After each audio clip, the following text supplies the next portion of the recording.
ಹೆಚ್ಚಿಗೆ ಚರ್ಚೆ ಮಾಡಿದ್ರೆ ಅರ್ಥನೇ ಇಲ್ಲ.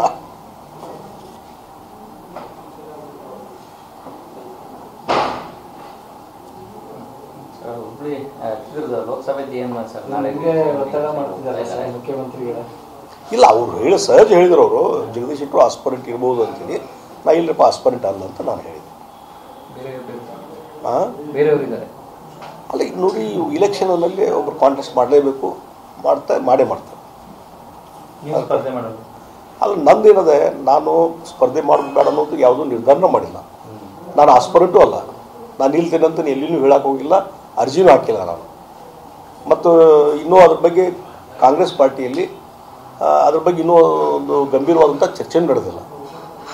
ಅಂದರೆ ಇಡೀ ರಾಜ್ಯದ್ದು ಇರ್ಬೋದು ಅಥವಾ ನಮ್ಮ ಕ್ಷೇತ್ರದ್ದು ಇರ್ಬೋದು, ಯಾವುದು ನಡೆದೇ ಇಲ್ಲ.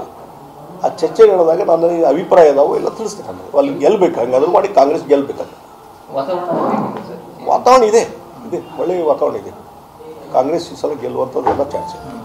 ಅಲ್ಲ ಸರ್, ಹುಬ್ಳಿ ಬಿಜೆಪಿ ಭದ್ರಕೋಟೆ ಸಂಸತ್ ವಿಚಾರದಲ್ಲಿ ಅಲ್ಲಿ ಭಾವನಾತ್ಮಕ ವಿಚಾರ ಜಾಸ್ತಿ ಇದೆ. ಅದು ಈಗ ನೋಡಿ, ಈಗ ಇದೇ ಭಾವನಾತ್ಮಕ ವಿಷಯದ ಮೇಲೆ ನಡೆಯುವಲ್ಲ, ಹಂಗೆ ನೋಡೋ ಈಗ ಎಲೆಕ್ಷನ್ ಬೇರೆ ಡೆವಲಪ್ಮೆಂಟ್ ಓರಿಯೆಂಟೆಡ್ ಹೆಂಗೆ ಕಾಂಗ್ರೆಸ್ ಹೆಂಗೆ ಫೈಟ್ ಮಾಡುತ್ತೆ ಅಂತ ಅಲ್ಲಿ ನೋಡ್ರಿ.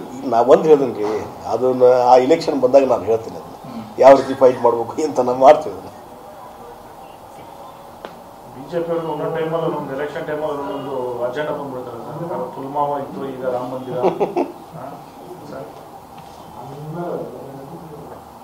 ನೀವು ಬಿಜೆಪಿಲಿ ಇದ್ರಿ ಸರ್, ಅದು ಹಂಗಾಗಿ ನೀವು ಬಿಜೆಪಿಲಿ ಇದ್ರಿ, ಹಂಗಾಗಿ ಇಂಥವೆಲ್ಲ ಅವ್ರಿಗೆ ಒಂದೊಂದು ಅಸ್ತ್ರಗಳು ಹೆಂಗ್ ಸಿಗ್ತವೆ ಅಂತ